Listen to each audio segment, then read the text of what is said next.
So for more on the monkeypox outbreak and what it means for the U.S. public, let's bring in Dr. Frita Fisher, certified in pediatrics, nephrology, and internal medicine. Thanks, Dr. Frita, for joining us tonight.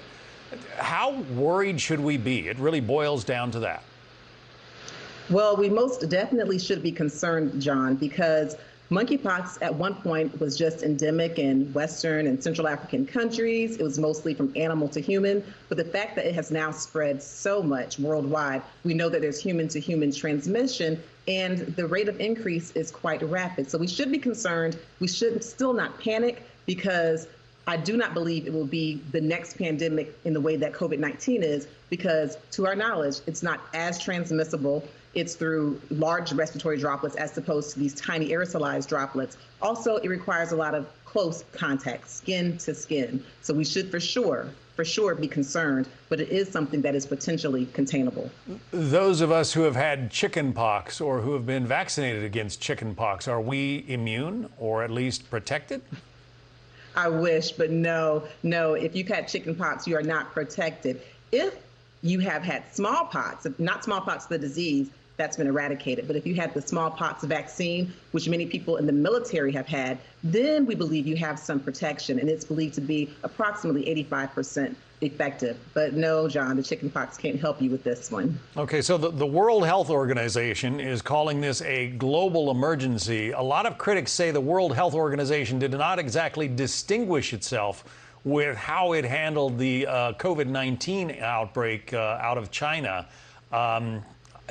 Any thoughts on that? I mean, do we need to take them seriously over this particular emergency declaration?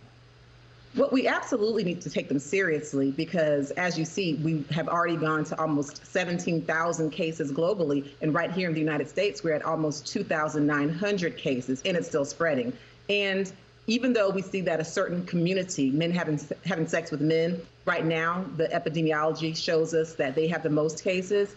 By no means is this a limited disease to one community. Anyone can get it. Skin-to-skin contact, respiratory droplets. But we should take it seriously. But the only good thing about monkeypox as compared to COVID-19 is that we already have vaccines. We already have potential treatments. And so we're starting out a little bit ahead of the game than we were when the World Health Organization had to deal with a brand new virus of COVID-19. Meantime, the president is dealing with his COVID-19 positive diagnosis. Dr. Fauci was the head of the National Institutes of Health. Told our Neil Cavuto how he's doing. Listen.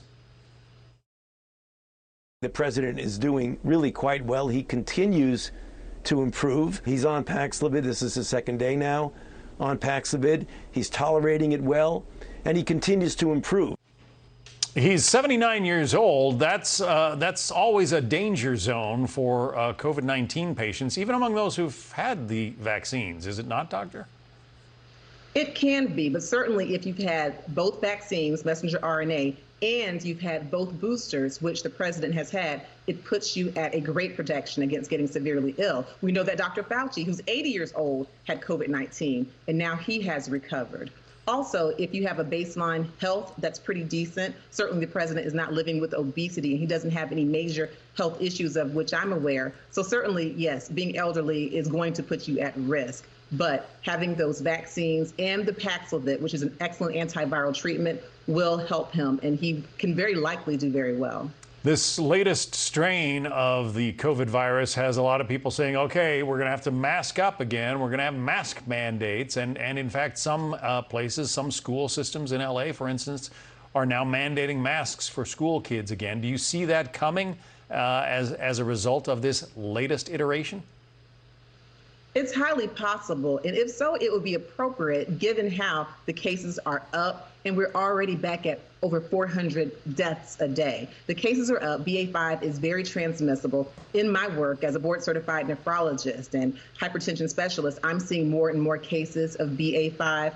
Thankfully, right now, most of them are not as severe, but some of my patients, some immunocompromised patients, still die. And so, yes, if the mask mandates come back, if we do indeed see that transmission is high, which it is, it will be appropriate. And one thing to remember, John, even with these high cases we're seeing, in some cases 150,000 cases a day, that's an underestimation because so many people are doing home testing and not reporting it. So we may have up as high as 7 times that amount. And so the transmission is high, it's here, and it would be appropriate if all over we have high transmission to use that mitigation factor of a mask mandate. We know that it works. Dr. Frita Fisher. Dr. Fisher, thanks very much.